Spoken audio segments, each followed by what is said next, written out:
In Ukrainian, it will be DRUZI, which means friends. And it starts like before, in October, I think, we start to planning that. And it's with Ukrainian musicians and some friends.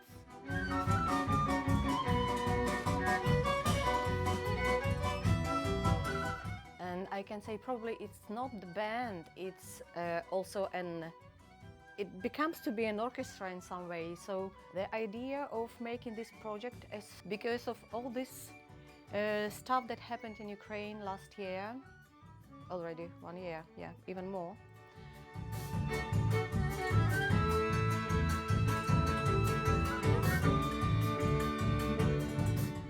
Music is such a beautiful thing that can help you every time you need it.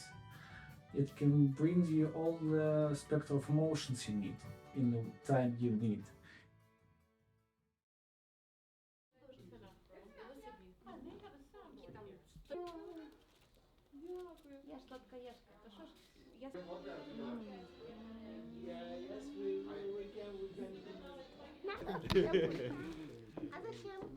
Дуже дякую.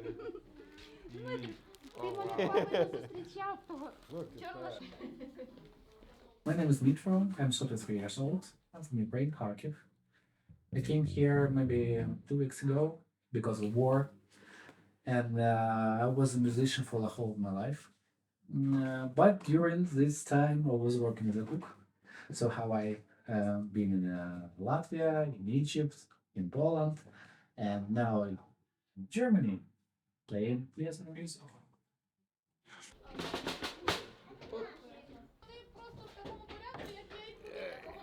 Але ми ніфіга не строїмо.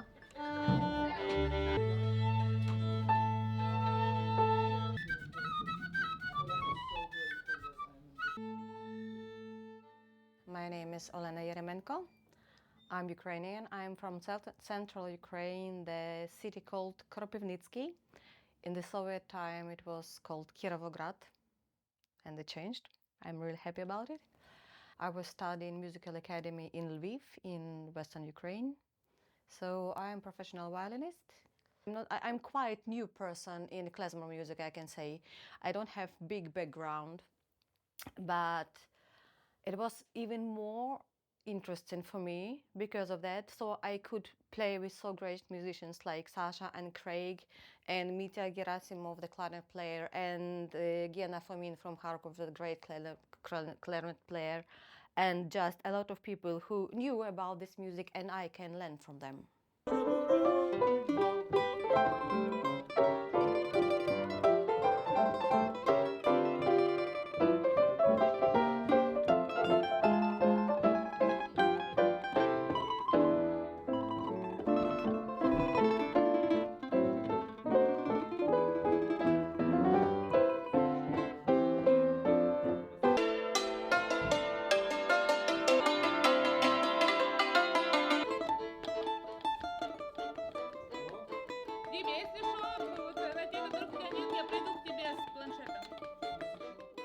There is like Craig Judelman, Sasha Lurie, and like Daria Fomina from Kharkiv, who is my father, and Mitya Gerasimov from Kyiv, and Olena Yeremenko, basically from Lviv, but now from Warsaw, and also Nataliya Kasianchyk, she's from Vinnytsia, like a lot of people from other parts of Ukraine who became friends because of music.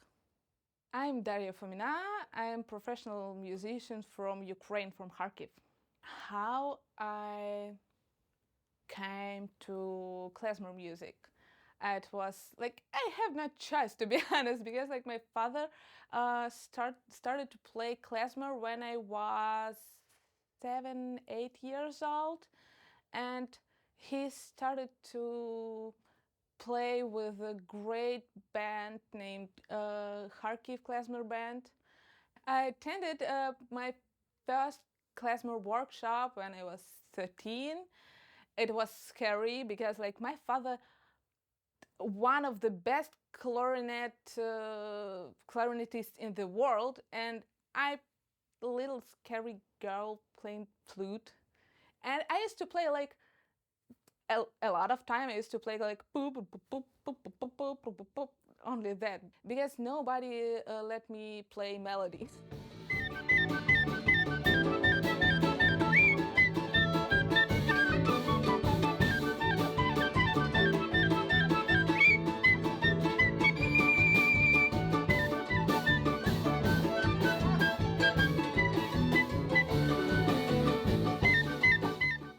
So my music background, it's I can say probably like my friends Dasha, I had no choice because I'm coming from music dynasty, but it's classical music. The people who played classical music, my grandfather from mother's side was a conductor and teacher and violinist. So when I was 4 years old, my grandfather, who was violin teacher, asked me, "Oh my dear, what do you want to play, piano or violin?" And I was thinking like, okay, in my children's garden, every girl wants to play piano, so I would like to be a little bit more original. I would like to play violin. So I said, violin, my dad, my great-grandfather. The next day I got this small violin. I was 4. And so they said to me, now you can play violin every day. And that moment was very important for me. I start to count every day, practice violin. And then probably one day after another. So this was my beginning. When I was 4 years old, I got a teacher, and after that I got another teacher, and that teacher immigrated to Israel and after that to Australia, because our city, Kropivnitsky, there was a lot of Jewish people there who immigrated in early 90s, and the city was empty, and my parents and my grandparents kind of stayed alone because all their friends, teachers, doctors, musicians, they just left. Yeah, so my musical background is kind of very simple, but it's not so simple to grow up in a classical music family, because everyone wants to be proud about you, and you don't want them to be proud about yourself because you just want to be free and let go out and play.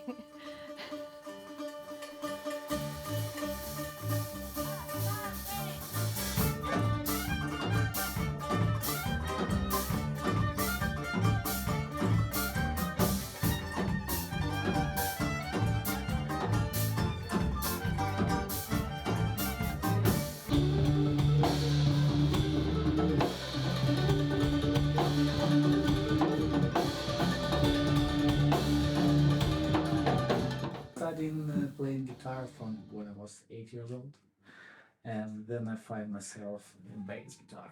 No, usually says that you don't choose the instrument choose you. And I started to play bass. I play bass in a punk rock band, and in a reggae punk band, and then in pop music, then rock music, then heavy metal music.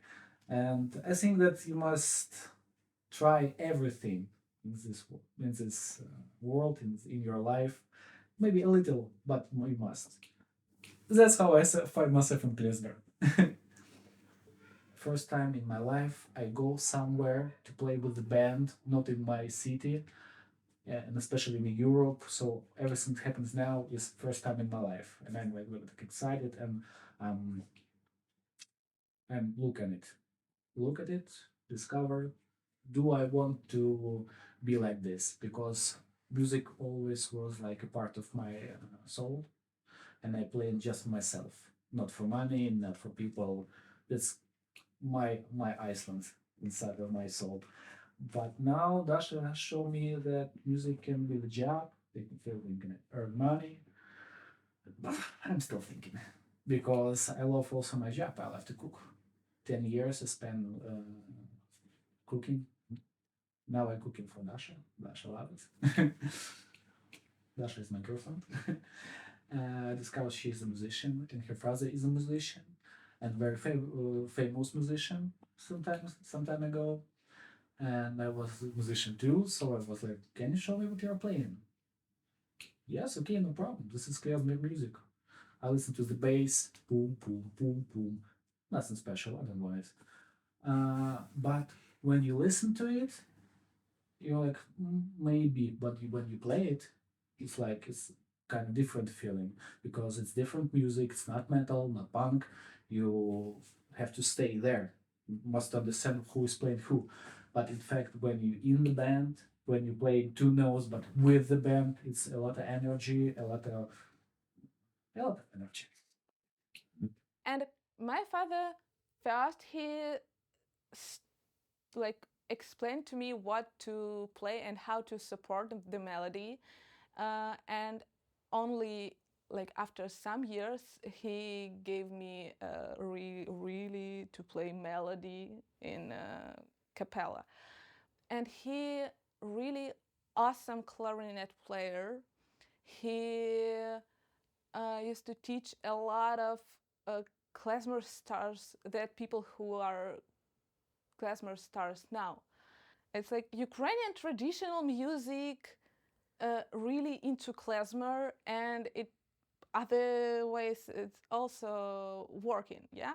And like in klezmer, we play a lot of kolomakis and a lot of klezmer tunes, which sounds like Ukrainians. Even now, in Ukrainian music, in Ukrainian popular music, you can hear a lot of traditional stuff, which sounds a little bit like a klezmer.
when I finished musical academy, and I was thinking like, okay, she is just still a kid. She will like play this game, and after that she will play in symphony orchestra or teach or something.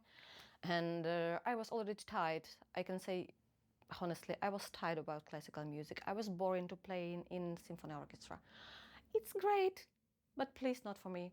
I can listen to it, but I like to perform on the stage, not to be a part of this big sea, a small drop in a big sea.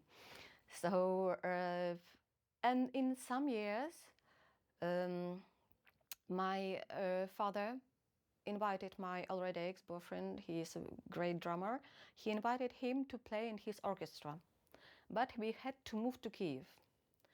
And we talked with my boyfriend, and he said, no, we will not move, and I will not go to this work. And I said to my dad, and my dad was really angry and everything. But in a while, just a few months later, we played concert in Kiev, and I invited my dad. He came, and after the concert he said, if I would had the band like you have, I would never play in my orchestra.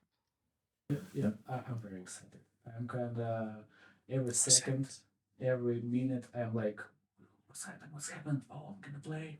I'm still know that I don't really sure about all the notes. I don't really sure about all the solos. And in fact, when you're already playing, you're already there. In that second, you must be there. And Exile has changed my music. Yeah, it definitely has changed my life. Because before war started, I used to work like as a teacher, a long time, and I wanted to play, but I didn't have time for that, to be honest. Like I played Klezmer twice in a year, especially when Corona got started. And when I came here, I start to play klezmer a lot. I start to play Ukrainian music. I start to play more than before because I love to teach, but like I love to play more. Now we'll play some Ukrainian waltz, but Olena will sing more. Introduce it a little bit. So this waltz, it's Ukrainian waltz, but we got it from the old recording that was actually recorded in the 20s, actually 100 years ago, in 20s in United States, and it was from Ukrainian immigrants, and it's called Nevilnik. What is Nevilnik in prisoner? Like prisoner, but not like prisoner, not like criminal prisoner, but like prisoner, for example, like our soldiers who are now in Russia. Yeah, like that. I don't know this word in English, so anyway. No, it's not a slave, but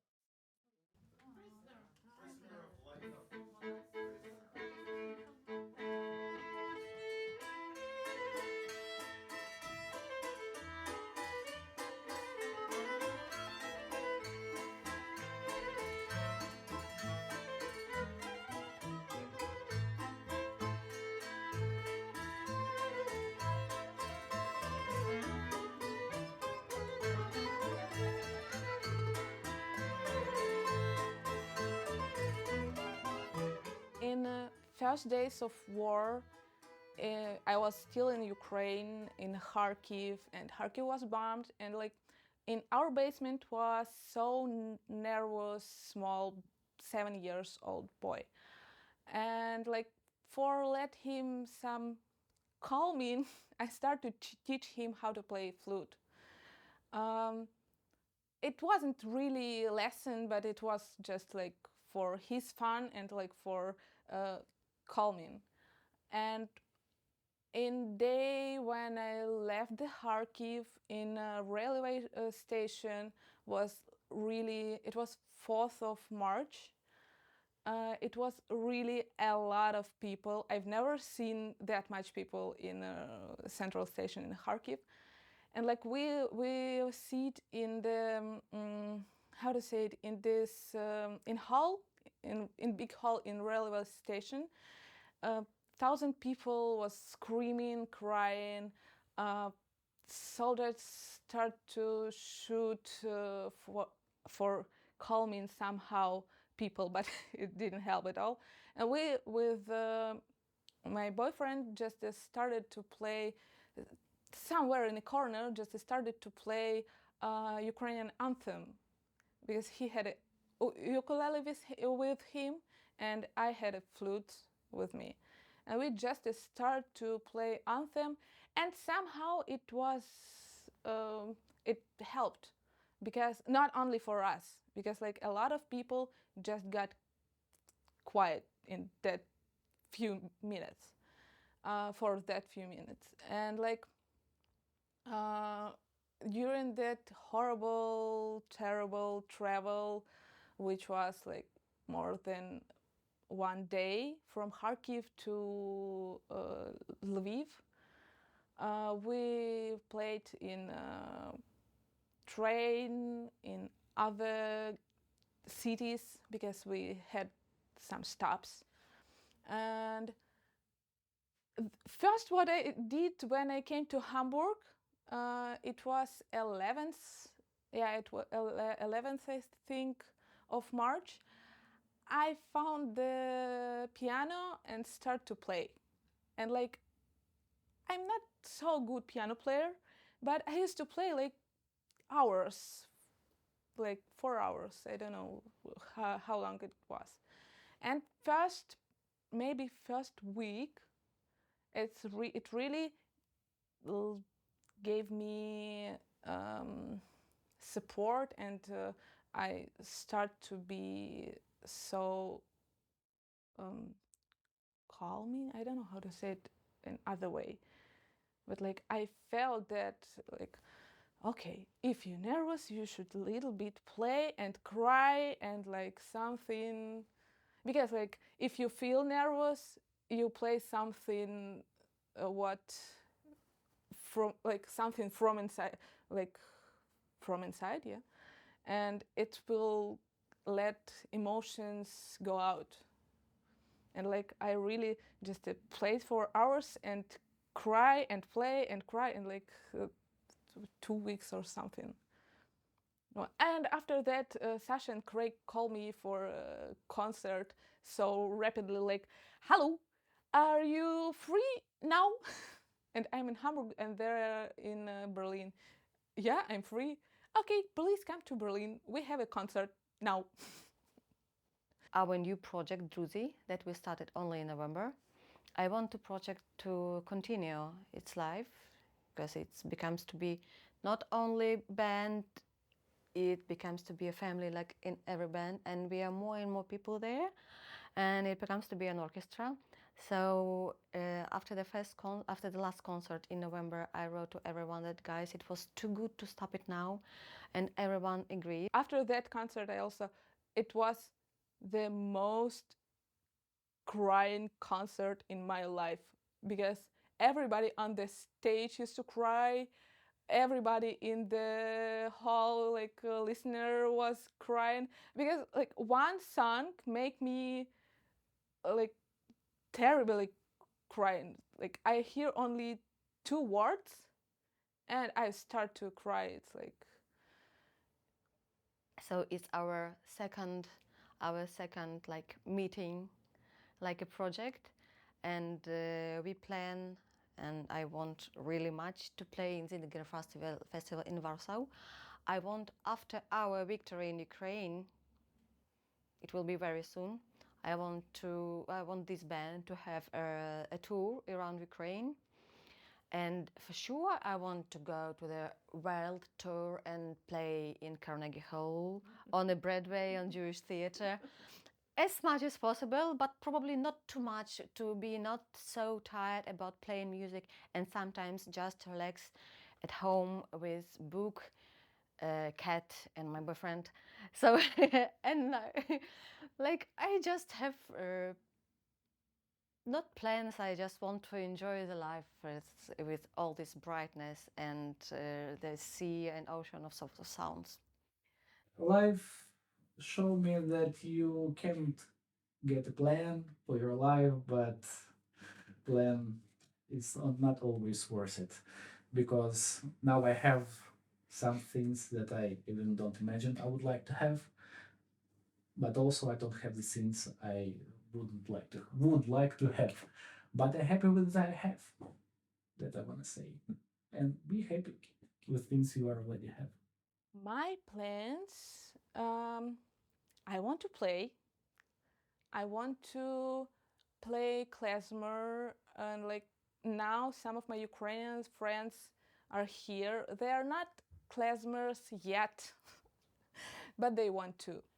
Because like klezmer, it's a great instrument for introducing Ukrainian culture through the Jewish culture. It's like a great mix-up, you know, because like Ukrainian culture now also in a wave, and Jewish culture also, like people are interested about it, and we can explain like Ukraine, it's not Russia, you know, because like 5 years ago, when I said like answer for a question, where are you from? I said like I'm from Kharkiv. They said, is it Russia? No, it's not Russia. It's not Russia at all. It's like you can find connection between Ukrainian, even Eastern Ukrainian music and klezmer. And it's a great point to show Ukrainian culture from Jewish side also.